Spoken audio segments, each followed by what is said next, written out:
Hello दोस्तों, आपका दोस्त जसपाल सिंह एक बार फिर से हाजिर है एक नया टॉपिक, नया एपिसोड लेके। आज हम बात करेंगे रिजर्व बैंक ऑफ इंडिया, इसके रूल्स, फंक्शंस। पिछले एपिसोड में हमने जैसे बात करी, इंडिया में बैंक्स या किसी भी देश में बैंक जो है पब्लिक मनी में ही डील करते हैं, पब्लिक से डिपॉजिट लेते हैं और पब्लिक को आगे लोन देते हैं। अब इस सिलसिले में अपनी मर्जी तो कोई कर नहीं सकता ना। कोई बैंक कोई कुछ काम करे, कोई बैंक कुछ काम करे, ऐसा तो हो नहीं सकता। तो उसके लिए एक सेंट्रल बैंकिंग अथॉरिटी की जरूरत है। सभी देशों में एक सेंट्रल बैंकिंग अथॉरिटी है जो कि सभी बैंकों के लिए रूल्स एंड रेगुलेशंस बनाती है। हमारे देश में वो काम रिजर्व बैंक ऑफ इंडिया करता है, जिसको हम आरबीआई के नाम से जानते हैं। आरबीआई की स्थापना हुई reserve bank of India act के मुताबिक, जो 1934 में बना। उस एक्ट के हिसाब से रिजर्व बैंक ऑफ इंडिया ने 1 अप्रैल 1935 से काम करना शुरू किया। हो गया, ये भारत की सेंट्रल बैंकिंग अथॉरिटी है। अब हम बात करते हैं, ये जो एक्ट बना था उसमें जो इसके ऑब्जेक्टिव्स दिए गए थे।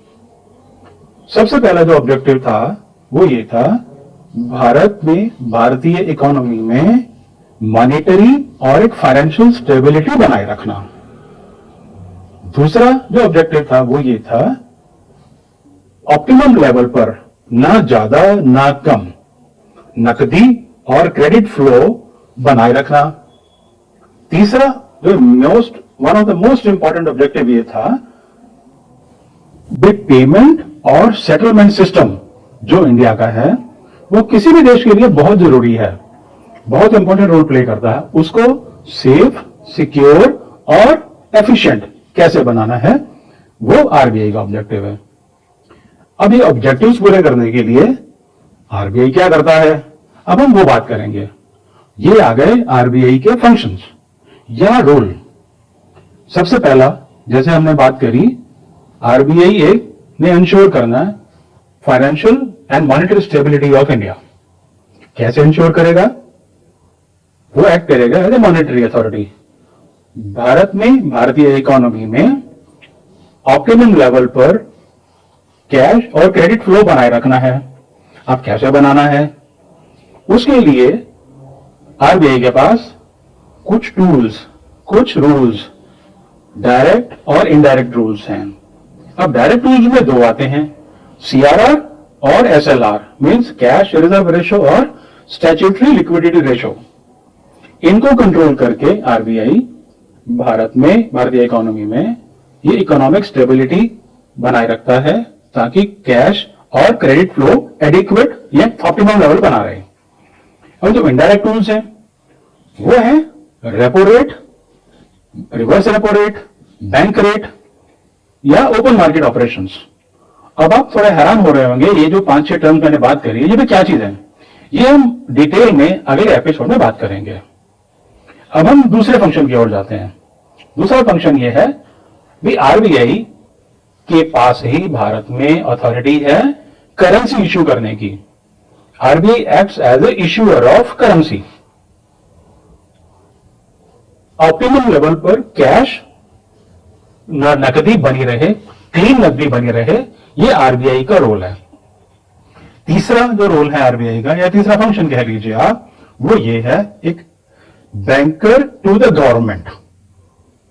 जैसे आम आदमी ने ट्रांजैक्शंस करनी होती है, उसी तरह सरकारों ने भी स्टेट लेवल पर, सेंट्रल लेवल पर ये ट्रांजैक्शन करनी होती है। जैसे सरकार ऑयल इंपोर्ट करती है, डेट मैनेज करती है। अब वो सारे काम जो हैं वो आरबीआई करता है।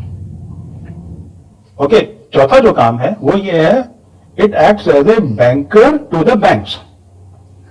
अब ये एक किस्म से आप लगा लीजिए, बैंकर जो हैं, बैंक्स हैं, जो बैंकों के लिए एक लास्ट रिजॉर्ट का काम करता है। बैंकों को जब भी पैसे की जरूरत होती है, ये आरबीआई से ले सकते हैं, और जब उनके पास सरप्लस हो तो वो जमा करा सकते हैं। ठीक है ना। अब पांचवा जो काम है, अब वो आरबीआई एक act as a regulator of banking system in India. बैंकों को लाइसेंस देना, उनके लिए रूल्स एंड रेगुलेशन बनाना, ये सारा काम रिजर्व बैंक ऑफ इंडिया का है। अब छठा जो काम है वो ये है acting as a manager of forex. Forex management सबसे इंपॉर्टेंट आरबीआई का काम है, जो कि foreign exchange management act 1999 means FEMA 1999, इस एक्ट के अधीन फॉरेन एक्सचेंज मैनेज करता है। अब आरबीआई ही भारत में गोल्ड और फॉरेन एक्सचेंज रिजर्व्स मैनेज करता है। ये सारा काम आरबीआई का है। सातवां जो काम है, जैसे हमने पहले भी बात करी, it acts as a regulator of payment and settlement system of India. ये एक बहुत ही इंपॉर्टेंट एस्पेक्ट है जिसको आरबीआई अपने लेवल पे मैनेज करता है या बैंकों के थ्रू मैनेज करवाता है। अब ये तो मेन फंक्शन हमने बात कर ली है, बट उसके अलावा एक और फंक्शन जो जरूरी है वो ये है फाइनेंशियल इंक्लूजन। इसका मतलब ये हुआ कि बैंक और बैंक की सुविधाएं रिमोट या रूरल एरियाज में या अनबैंक्ड एरियाज में जहां तक आज तक बैंकिंग फैसिलिटी नहीं पहुंची हैं या कम पहुंची हैं, वहां तक वो फैसिलिटीज पहुंचाना through ATMs, through net banking, through branch correspondents, through banking correspondents या किसी भी और तरीके से, और इसके अलावा लोगों को एजुकेट करना, ये भी आरबीआई का एक इंपॉर्टेंट रोल है।